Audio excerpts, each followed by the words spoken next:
बिस्मिल्लाहिर्रहमानिर्रहीम। अस्सलाम वालेकुम। वेलकम करती हूँ अपने YouTube channel Safiya Khan vlogs official में। कैसे हैं आप?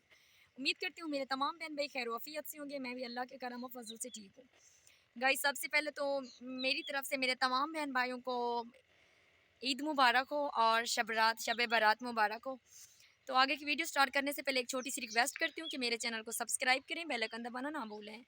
3 दिन के बाद आज मैंने वीडियो अपलोड की है और मैं आपको के साथ वीडियो नहीं बना सकी क्योंकि मेरी तबीयत ठीक नहीं थी। आज माशाल्लाह से कुछ मेरी तबीयत बेहतर है, तो अल्लाह पाक से दुआ करें कि मेरी तबीयत ठीक हो जाए जल्द से जल्द और मैं आप लोगों के साथ बातचीत करूं क्योंकि मुझे अच्छा लगता है अपनों के साथ बात करना। वैसे तो बहुत दुनिया मेरे पीछे है, लेकिन मेरा वो कुछ बिगाड़ नहीं सकती है।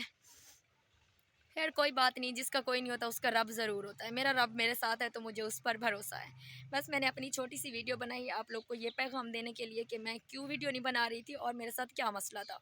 तो आप लोगों ने मुझे दुआओं में याद रखना है और हर टाइम मुझे दुआ देनी है। मैं भी अपने बहन भाइयों सबको दुआ दूंगी कि अल्लाह पाक आप तमाम मेरे बहन भाई मुसलमानों के गुनाह माफ़ करे और उनके रिज़्क़ में बरकत अता फ़रमाए। गाइज़ ओके, ज़्यादा मैं नहीं बोल सकती हूँ। अब मैं कल वाली वीडियो में इंशाअल्लाह ताला आपके साथ होंगी। अब मैं जा रही हूँ, मिलते हैं नेक्स्ट कल वाली वीडियो में। अल्लाह हाफ़िज़।